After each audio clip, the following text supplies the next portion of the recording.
जय हिंद।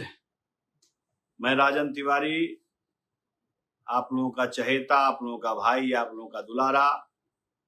काफी समय बाद लाइव आने का मौका मिला है।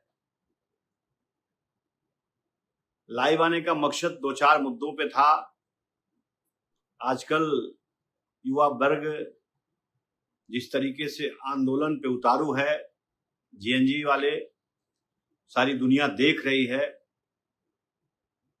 और जिस तरीके से स्टूडेंटों के साथ अभद्र व्यवहार, अत्याचार और धरना अनशन में बैठे, शांतिपूर्वक बैठे लोगों के ऊपर बुलेट का प्रहार, ये सब किया गया, इससे विपक्ष को काफी मौका मिला। और मौका क्या मिला, ये जरूरी था। जब हमारे देश की युवा पीढ़ी पे अत्याचार होगा, अन्याय होगा और देश के युवा पीढ़ी के साथ बदसलूकी होगी, उनके भविष्य के साथ खिलवाड़ होगा, तो हर हिंदुस्तान के नागरिक का दायित्व है, कर्तव्य है कि सर्व समाज के लोग एकत्रित होके और अगर जरूरत पड़े तो सरकार के खिलाफ भी आवाज उठाने से पीछे नहीं हटना चाहिए, अगर सरकार गलत कर रही है तो। साथियों, मैं पूछना चाहता हूं, क्या सरकार आंख बंद करके क्यों बैठी है? क्या सरकार से नौकरी मांगना गुनाह है? क्या सरकार जितने भी एग्जाम हो रहे हैं उससे पेपर लीक होता है, उसकी आवाज उठाना छात्रों का गुनाह है? अरे मैं पूछना चाहता हूं सरकार से, अरे पूछो उन माँ बाप के आंसुओं, उन आंसुओं से उन माँ बाप से पूछो जिनके बच्चे आत्महत्या कर लिए, जिनके बच्चियां आत्महत्या कर ली, युवावस्था भी नहीं देखे, अपनी पूरी तरह से यौनावस्था में भी नहीं वो लोग पहुंच पाए, पूरी दुनिया देखा नहीं, और पढ़ाई करते करते मन इतना व्यतीत हुआ कि वो आत्महत्या करने पर मजबूर हो गए।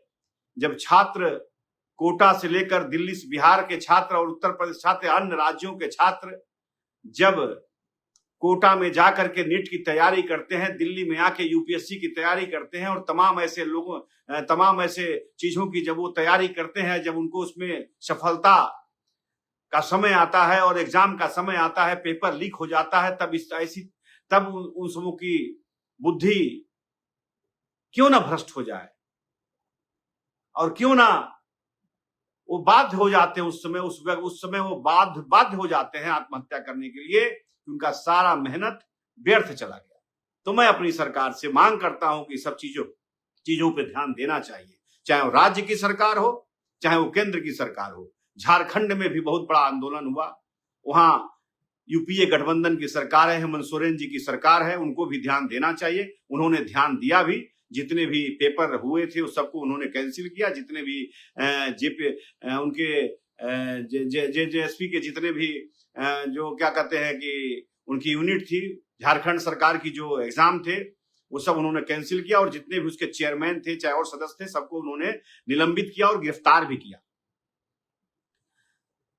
इसी तरह हमारे बिहार के बीपीएससी की मैं बात करता हूं, इसमें भी काफी लूट खसोट होता है और इसमें भी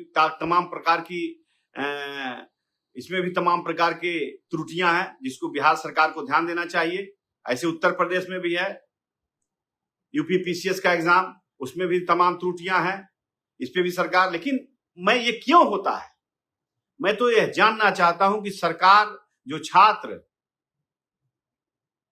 पूरी मेहनत करके अपने बूढ़े माता पिता को छोड़ करके और उनकी गाढ़ी कमाई और उनके किसान परिवार के होने के बाद जो किसान की आय होती है, उस आय से जब पढ़ने आते हैं बच्चे, जब उनको जब उनका समय आता है एग्जाम देने का, तो ऐसी ऐसी घटनाएं हो जाती हैं कि बच्चे बहुत व्यथित हो जाते हैं, हृदय टूट जाता है, मन बुद्धि उनकी खत्म हो जाती है, तब वो जाकर के आत्महत्या करने पर वो बाध्य हो जाते हैं। तो इस पे सरकार को ध्यान देना चाहिए।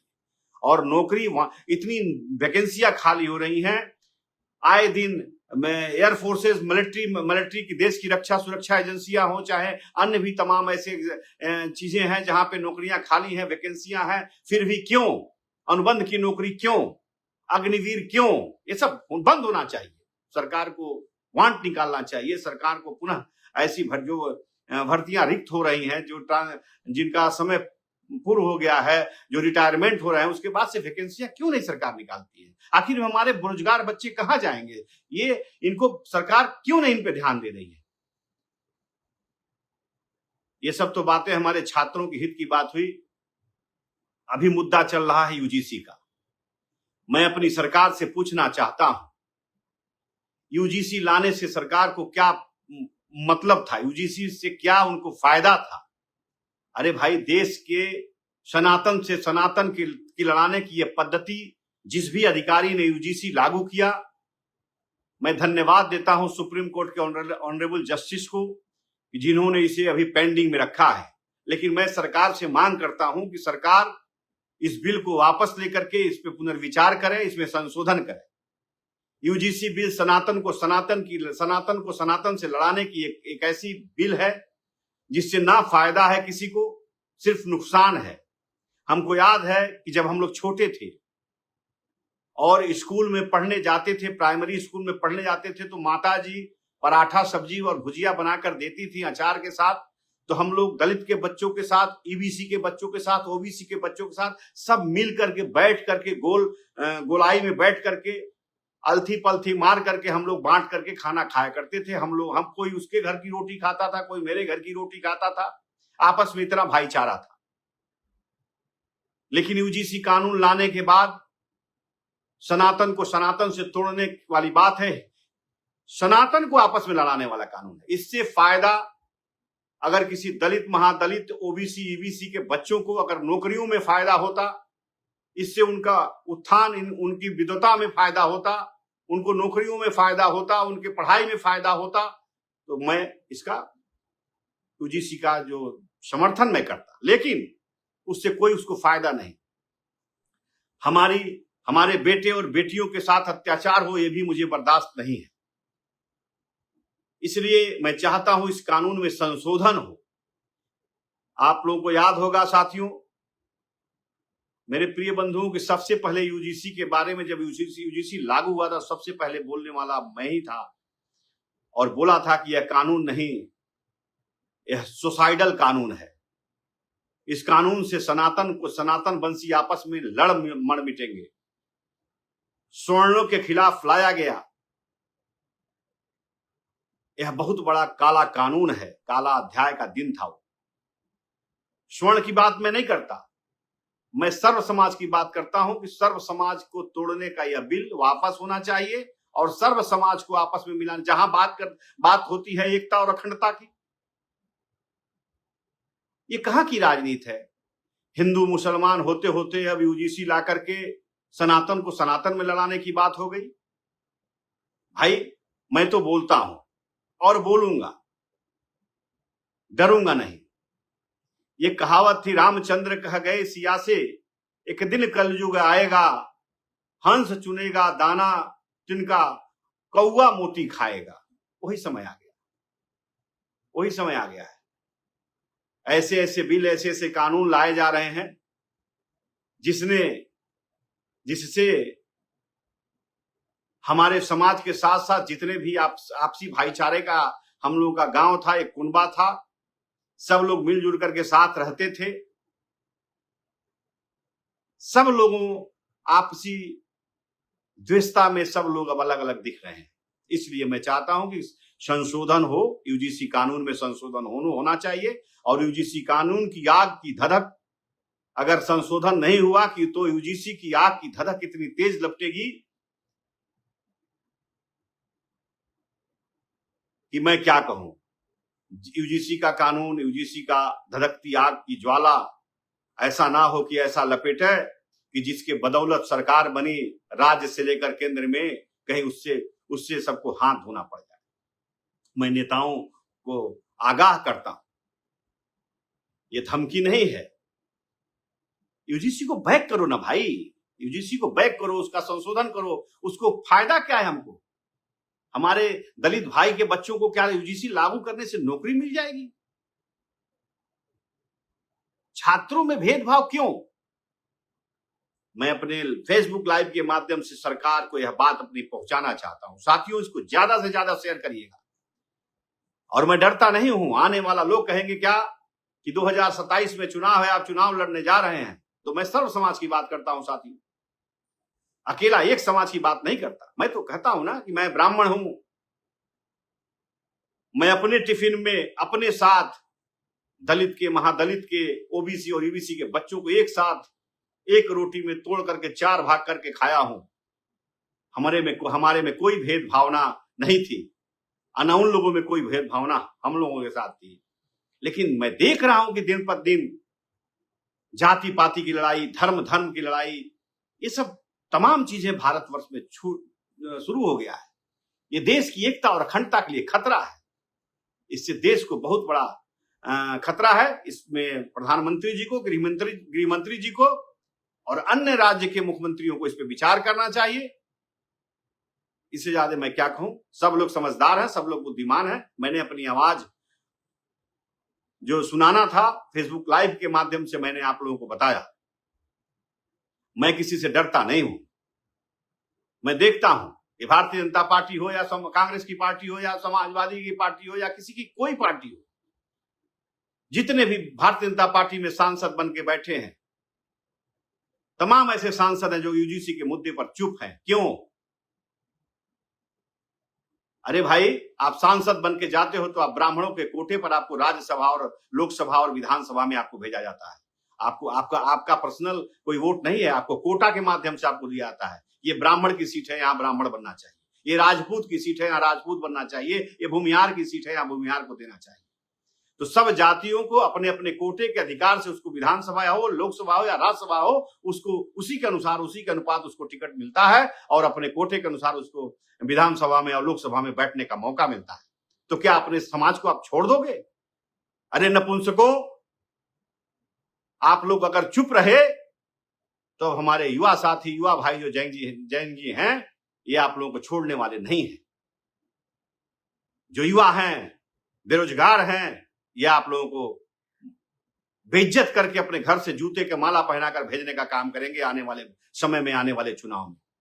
सांसद बन जाते हो, राज्यसभा बन जाते हो, विधानसभा में चले जाते हो, और जब बात समाज की आती है, जब बात अपने कुनबे की आती है, जब बात अपने देश की आती है, देश और अखंडता की आती है, देश को टूटने से बचाने की बात आती है, तो आप लोग सब मौन व्रत धारण कर लेते हो। नपुंसक, ऐसे नपुंसक जनप्रतिनिधियों से बचना होगा। साथियों, मैं ज्यादा कुछ नहीं कहूंगा, बोलने के लिए तो बहुत सारा शब्द है। उत्तर प्रदेश का आगामी 2027 का चुनाव है। ब्राह्मण समाज बहुत धैर्य के साथ समय का इंतजार कर रहा है और ब्राह्मण समाज इस बार उसी का साथ देगा जो ब्राह्मणों के हित की बात करेगा। मैं अपने लोगों से कहना चाहता हूं कि आप लोग कितना पसंद करते हो ये तो मैं नहीं जानता, लेकिन फेसबुक लाइव के माध्यम से मैं जानना भी चाहता हूं, आप लोगों से कहना भी चाहता हूं कि आप लोग मुझे कितना पसंद करते हो, कितना आप हमको चाहते हो कि मैं उत्तर प्रदेश के 2027 के चुनाव में आप लोगों का प्रतिनिधित्व करूं, आप लोगों की लड़ाई लड़ूं, आप लोगों के कदम से कदम मिलाकर आप लोगों का साथ चलूं आप लोगों के, और सर्व समाज के हित की बात करूं और सर्व समाज को गले लगा करके सबका साथ सबका विकास के नारे के साथ आप लोगों के कदम से कदम मिलाकर चलना चाहता हूं। ये राजन, लेकिन ये जो सरकार है, ये जो पार्टियां हैं, इन्हें वो नेता पसंद नहीं है जो समाज की बात करे, सर्व समाज के हितैषी की बात करे, सर्व समाज के लिए लड़े। ये दलालों और चाटुकारियों से घिरे हुए नेताओं की एक फौज इकट्ठा करना चाहते हैं जो कभी अपने समाज के हक और हुकूक की लड़ाई न लड़े। ऐसे व्यक्ति को ये लोग पसंद करना चाहते हैं। लेकिन आप लोगों से कहना चाहता हूं, ऐ मेरे साथियों, ऐ मेरे समाज के लोगों, आप लोग जागो, यूनिटी बनाओ, एकता बनाओ। संगठन में शक्ति होती है। 5 अंगुली है, 5 अंगुली अलग अलग लड़ोगे आप लोग तो ताकत नहीं बनेगा। इसलिए 5 मुट्ठी बना लो, समय का इंतजार करो। समय के साथ अगर आपके साथ न्याय नहीं हुआ तो आप लोग जो न्याय करें, जो पार्टी न्याय करे, जहां हम लोग साथ चलें, जहां हम लोग साथ रहें, वहीं आप लोग साथ रहना, वहीं आप लोग साथ देना।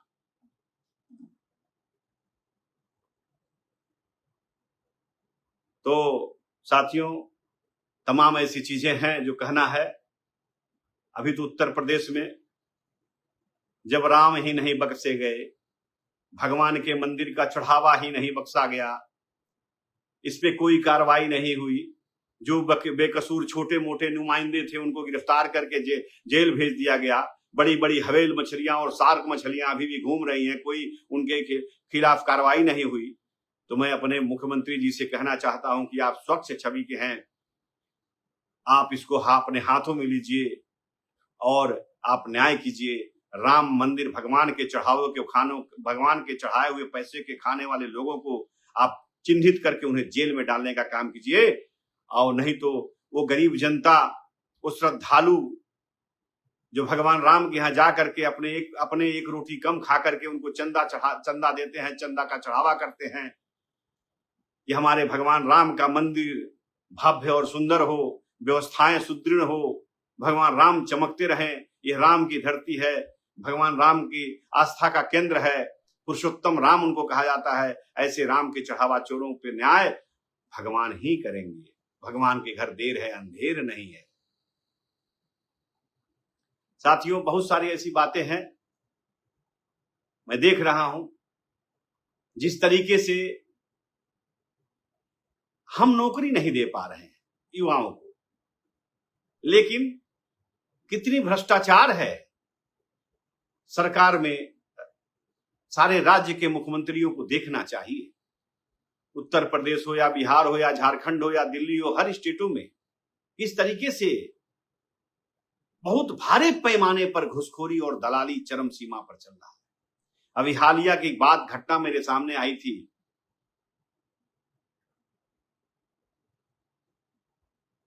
हालिया में तमाम ऐसे विभाग हैं जो डिमांड राशि के नाम पर 3% का कमीशन मांग रहे हैं, जिनमें से हमारा बिहार का पीएचडी विभाग है। पीएचडी विभाग में जाइएगा तो वहां के कमिश्नर, वहां के मिनिस्टर, वहां के कर्मचारी कहते हैं कि आप तो काम करवा लिए हो, लेकिन डिमांड आपको जिले में अगर पेमेंट करानी है तो आप 3% आपको देना होगा। डिमांड राशि का 3%, सोच लीजिए। पेमेंट के बाद तो कमीशन होता ही है, वो तो सब ठेकेदार कमीशन देते हैं और लेते हैं और कमाते हैं, लूटते हैं सरकार का पैसा। लेकिन पेमेंट कराने से पहले भी डिमांड राशियां, नई बात सुनने को मिला है, नए परंपरा का शुरुआत है। चाहे वो विभाग आरडब्ल्यूडी का हो, चाहे वो विभाग पीएचडी का हो, चाहे वो पीडब्ल्यूडी का हो, चाहे वो स्वास्थ्य विभाग का हो, चाहे वो शिक्षा विभाग का हो, सारे विभागों में ऐसा चल रहा है। घुसखोरी चरम सीमा पे है। मैं सम्राट चौधरी जी से मांग करूंगा कि सबकी वस्तुतः स्थिति से जांच कराई जाए, चाहे वो जांच कराई जाए, दोषियों को दंडित किया जाए। ऐसे मंत्रियों को बने रहने का कोई औचित्य नहीं जो अपने विभाग, भारत सरकार के दिए हुए पैसों का बंदरबाट करना जानते हो, लूट खसोट का अड्डा बनाकर बैठे हुए। गांव में जाइएगा तो पीएचडी विभाग फेल है।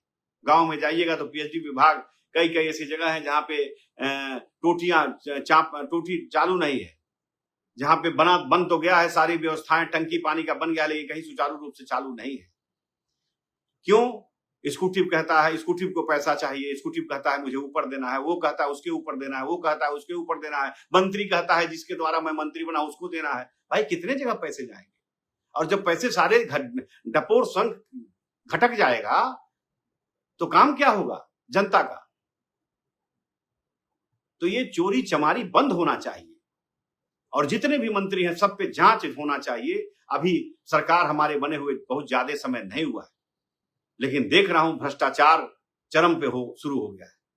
डायरेक्ट डिमांड राशि के नाम पर 3%, 4% का डिमांड हो रहा है पेमेंट कराने के लिए। पैसे पेमेंट कराने के लिए डिमांड राशि का 3 से 4% का डिमांड किया जा रहा है मंत्री की तरफ से। तो मैं माननीय मुख्यमंत्री के जी से कहना चाहता हूं कि सब विभागों की जांच कराए, सब विभागों में एक अलग से अधिकारी बैठाएं, ताकि जनता का पैसा जनता के बीच में जाना चाहिए, और लूट खसोट और बंदरबाट ये सब बंद होना चाहिए। दूसरी चीज कहनी थी मुझे कि अभी बार एसोसिएशन के ऑल इंडिया अध्यक्ष हमारे राज्यसभा सदस्य मनन मिश्रा जी बने हैं, जो इलेक्टेड मेंबर है, सेलेक्टेड नहीं है, इलेक्टेड हैं, पूरे देश से जीत कर आए हैं। और बार एसोसिएशन की पहचान माननीय राज्यसभा सदस्य मनन मिश्रा जी के द्वारा हुआ। कुछ लोग अब हाय तौबा किए हुए हैं कि लाभ का पद है और 2 पद पे कैसे बैठ सकते हैं। तो भाई एक सेलेक्टेड है, राज्यसभा का सदस्य सेलेक्टेड के रूप में बने, लेकिन जो बार एसोसिएशन के अध्यक्ष बने वो इलेक्टेड रूप से बने। तो ये हाय तौबा नहीं मचानी चाहिए। इस मामले में मैं मनन मिश्रा जी के साथ हूं। जो भी हाय तौबा कर रहा है अपने गिरेबान को झांके और एक इलेक्टेड मेंबर को हटाने के लिए जो एनर्जी आप जाया कर रहे हो, इससे आपको बचना चाहिए। साथियों, तमाम ऐसी बातें हैं जो करनी थी। ज्यादा कुछ कहूंगा तो लोग कहते हैं कि राजन तिवारी बड़बोला है, बहुत बोलता है। अरे सच्चाई, बड़बोला हूं तो क्या हुआ, सच्चाई बोलता हूं और पूरी ईमानदारी और निष्ठा के साथ। कहीं मेरी बातों में कोई ऐसा नहीं बात मैं बोलता हूं जिससे किसी का अपमान हो, किसी गरीब का अपमान हो और किसी अवरुद्ध का मैं बाधक बनूं, ऐसा मैं कोई शब्द अपने मुख से नहीं निकालता। मैं मार्ग प्रशस्त करता हूं, सच्चाई दिखाना चाहता हूं, सच्चाई का आईना बनना चाहता हूं। साथियों, मेरे जितने शुभचिंतक हो, मैंने जो भी आज लाइव प्रोग्राम में आकर के बोला है, इसको ज्यादा से ज्यादा आप लोग शेयर करो। ये आवाज जानी चाहिए, आवाज की गूंज होनी चाहिए, क्योंकि आने वाला समय, आने वाला भविष्य युवाओं के हाथ में होगा। आने वाला समय युवाओं का होगा।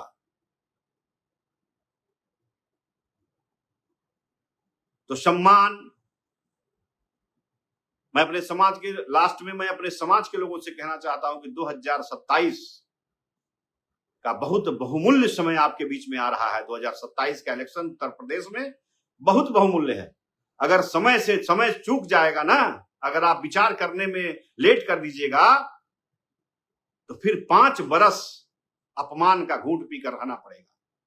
इसलिए चयन वही करना जो आपका सम्मान करे, आपका मान करे, और अपने अपमान करने वालों से बदला लेने के लिए हृदय में धधकती ज्वाला को जला कर रखो।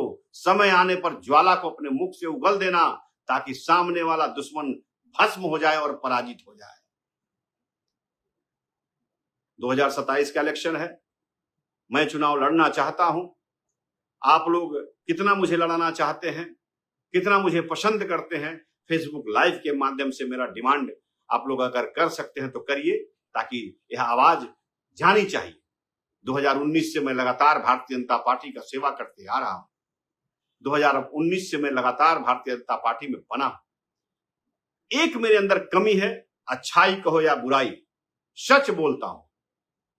सच बोलता हूं तो सच बोलने में पार्टी भी कहीं ना कहीं फंस जाती है। तो पार्टी के नेतृत्व के बारे में नहीं करता, नेतृत्व के बारे में नहीं, मेरी सोच गलत नहीं है। मेरी नेतृत्व ने उस नेताओं को जो प्रभार दिया है, जिस नेताओं को टिकट देकर वो राज्यसभा और विधानसभा में और लोकसभा में भेजने का काम करता है, वो जनता को कितना समझाने में और जनता को कितना समझाने में और जनता के दुख सुख में कितना शरीक होता है, मैं ये बात कहता हूं। आप मोदी जी के नाम पर, योगी जी के नाम पर सांसद और विधायक तो बन जाते हो, लेकिन जनता में आपकी पॉपुलैरिटी क्या है, जनता आपको कितनी पसंद करती है? आप खुद अपने अंदर झांक कर देखो कि आपको जनता कितनी पसंद करती है। अरे आप तो वो हो कि वोट मांगने जाते हो, जनता से झुक करके वोट ले लेते हो, और जब विधानसभा और संसद के गलियारे में पहुंच जाते हो तो मौका निकल गया तो पहचानते नहीं, उसी तरह जनता का भी तिरस्कार करते हो। लेकिन अब जनता होशियार है, युवा पीढ़ी होशियार है, युवा पीढ़ी चालाक है, अब छोड़ने वाली नहीं है, बख्शने वाली नहीं है, सब अपना हिसाब चुनाव के समय लेगी। तो 2027 आपके भविष्य का चुनाव होगा। 2027 आपके मान सम्मान और स्वाभिमान का चुनाव होगा। 2027 धैर्य रखिए, मेरी बातों पे अमल कीजिएगा।